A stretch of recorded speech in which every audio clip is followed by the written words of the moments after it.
Roblox is a site that is hinged off of it being a multiplayer experience. I mean, with such an expansive set of games, why would you not want to own your friends? You could be anything, build anything.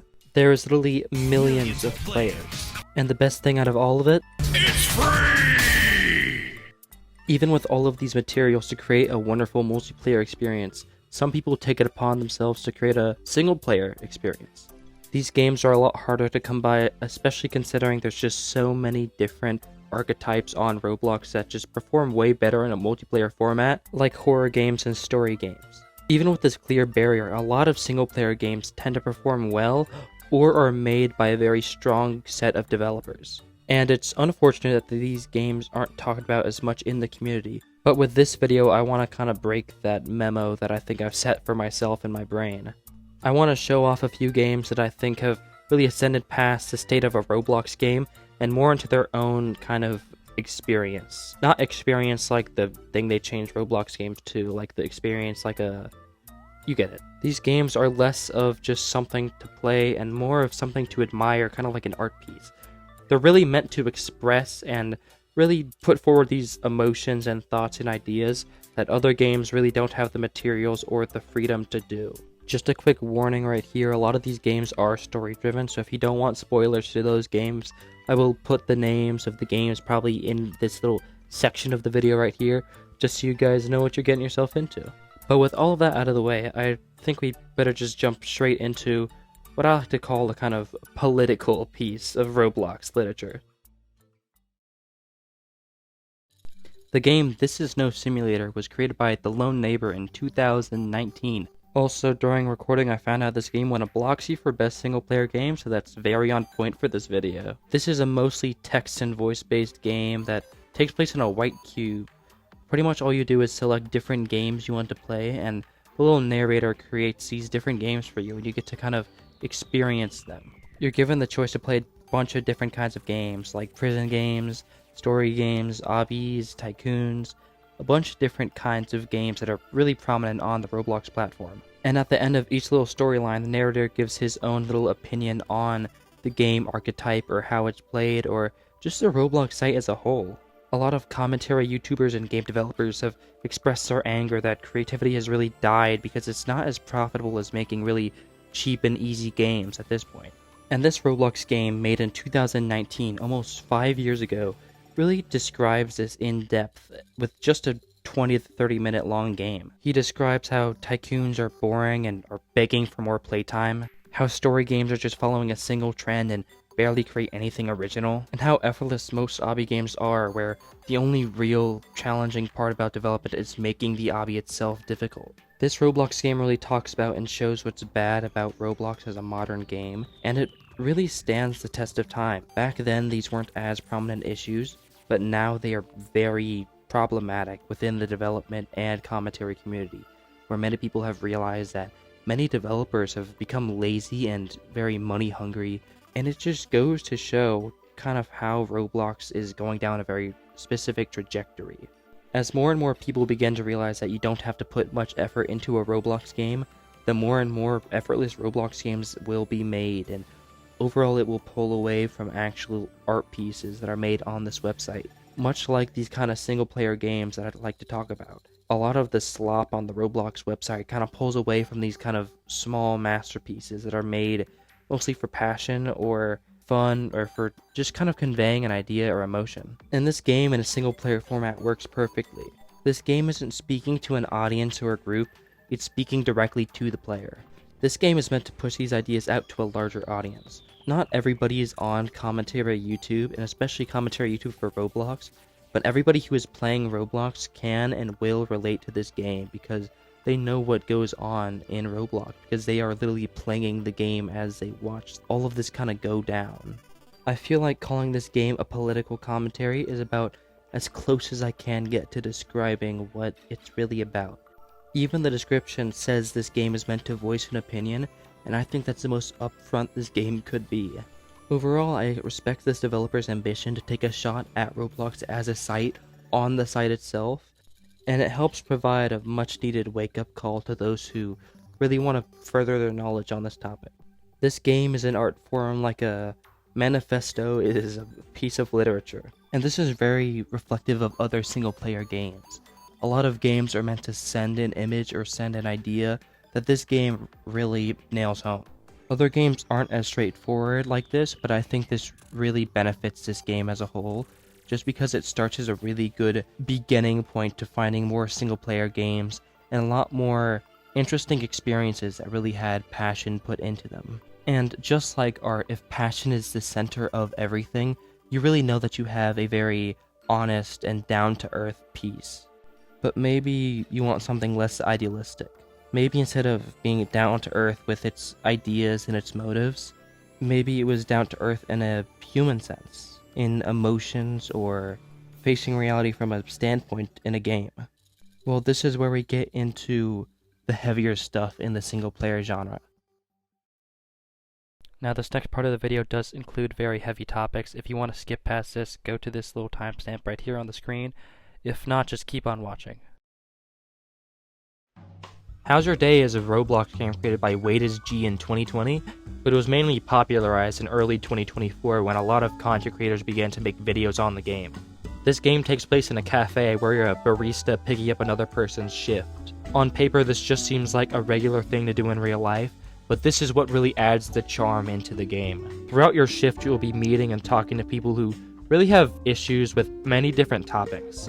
Some people have issues with interacting with people, some people have issues with their schedule in their life, and it's really up to you as a character to talk to them. Even though this is pre-written scripts, it feels like you're really a part of the game. And as you get deeper and deeper into the game, you begin to have these really heartfelt and down-to-earth conversations with these NPCs that can really hit close to home for a lot of different people. Like, there's a very specific NPC that I remember talking to and it really left a mark on me. It's just one NPC that just continues to apologize for things he shouldn't apologize for, and overall just overthinks way too much about literally everything. And this NPC really touched me on a personal level. And me as a character playing this person who is providing help for this person really feels surreal. Seeing people pass by having exact problems that you have, and you being the person that solves them, is really emotional. You really begin to grow attached to this character you're playing, this random barista that's just letting people vent to them all day. And with you as a player playing as this person who is this emotional scaffold for other people, it feels like it's indirectly giving advice to the player itself. Because this game very well could have been flipped the opposite way around. It could be players going into a cafe and venting to each other. But the creator of this game decided to add that extra little bit of individuality into this game. Even in the beginning, you get to set your own name, which the game refers to you in several points. You're not just a player, you're a person playing an active role in this game. But this eventually comes crumbling down in the story. After you served a few people, the coworker comes back and tells you you're fired. He says they ran a background check on you and it says you've done some horrible things in your past. It even says, quote, "Why did you do that?" It turns this character you're playing as from a likable and honest person who allows people to just talk to them and gives proper advice, to somebody who's done something just so awful that they can't even refer to whatever they did. And this is just one of 3 possible endings you can get. There's a second ending you could get by simply playing through the game again and washing this little puddle off. It continues the story of what happened after you get fired. It shows you walking around the street and you have a really heartfelt conversation with one of the NPCs you talked to earlier, saying they had names and lives, and just because you didn't do something correct in life doesn't mean that you're just wrong for the advice you gave. The dialogue is really heartfelt, and if you want to see it, I'd recommend playing the game yourself and going all the way through, because there's just not a good way to describe it all in a little section of a video. This ending adds even more humanity to this character. You're not just somebody who's entirely mentally stable and is able to give advice just left and right. You're this person who has their own flaws and insecurities, and they still need help with what they have in life. It breaks and also creates a memo that this character you're playing is terrible, but they also kind of add redemption to whoever you're playing as you want to be different and you want to be better. This added humanity to what is normally just lines of code and chat boxes really alters the story in such a big way. This game isn't just about being a role, it's about playing the role. This is by far one of my favorite games on Roblox at the moment, just because of how real it is.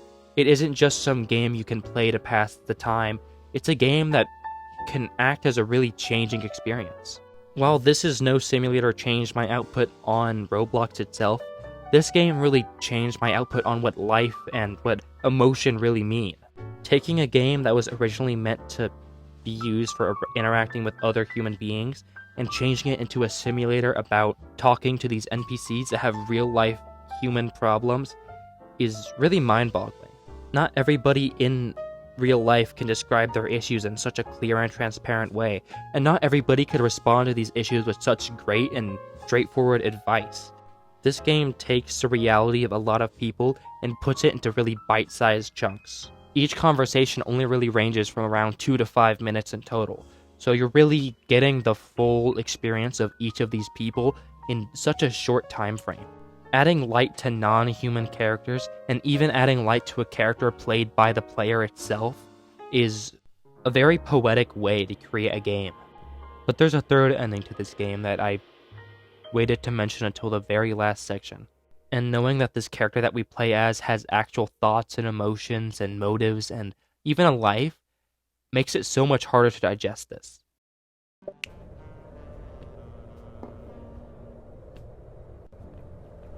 You can take your own life.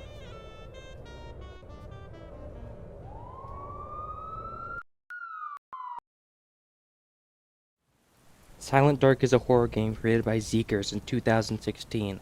Unfortunately, the original game doesn't really exist anymore, so I had to play a remake for this. But Silent Dark was nominated for a Bloxy back in 2016. This game follows the story of a person living in Auger Lake, and before going to bed, this character is advised to lock all their doors as some sort of alien-like creature has invaded the area. And after performing this, our character does go to bed. Sleeping transitions you into this little island in the middle of the ocean where you're given a lamp and you're traveling in this weird little bunker underground. And before escaping, they are met with some sort of monster.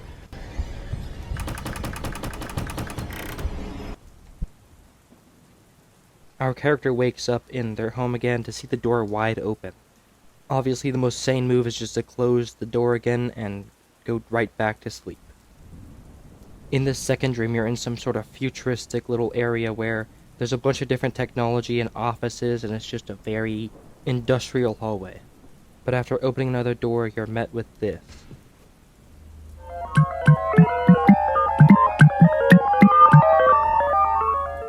Our character wakes up immediately and is instructed to turn on every single light in the house.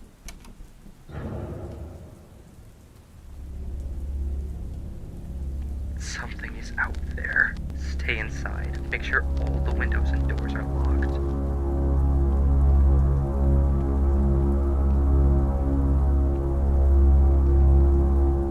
It can't get in. It can't get in. Once again, you're instructed to go back to bed.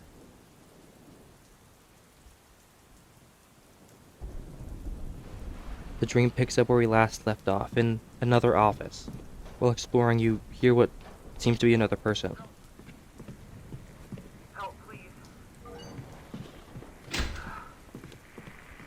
Somebody. I'm trapped. This door's power locked. Can you turn on the power? Please, I'm trapped.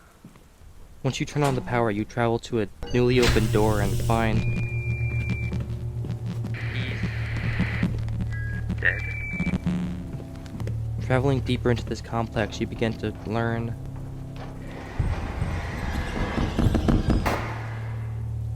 something else is here. After escaping the initial attack, you're forced to wander around a maze for a little bit, and then you're caught by the thing again.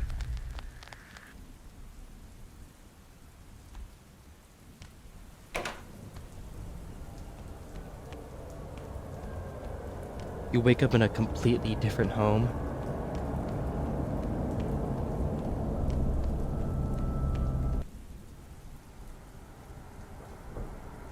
You're brought into another maze where you're forced to wander around for a bit, hiding in closets whenever the screen shakes.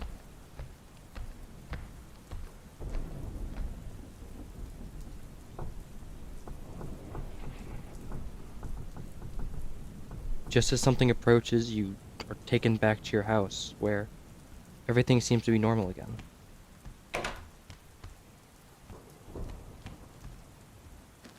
is out. Check the house. You quickly learn you can't fix the power. I'm safe as long as that thing can't get in the house. Our character decides to go back to bed and they're brought into a phone booth. Hey, it's almost midnight, and I have something important to ask. Are you afraid? No.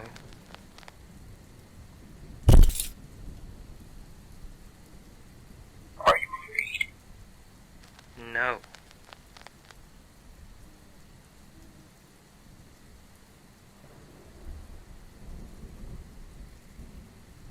You can't hide from it forever.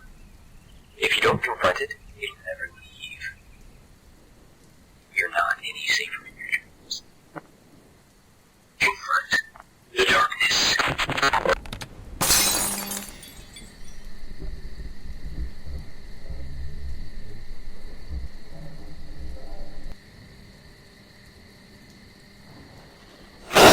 Once again, our character wakes up and explores the house. Go to bed.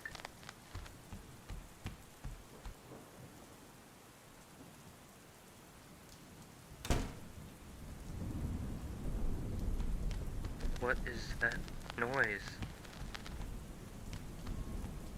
The power returns and you're told to check the house again. It's in the house. Leave the house.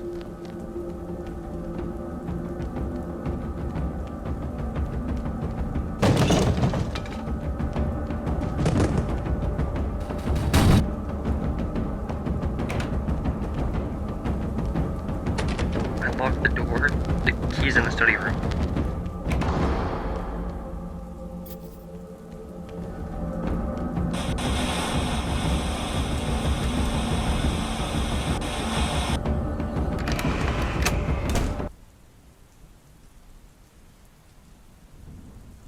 Are you afraid of the darkness outside your home? Your home isn't safe any longer. You have to come out eventually.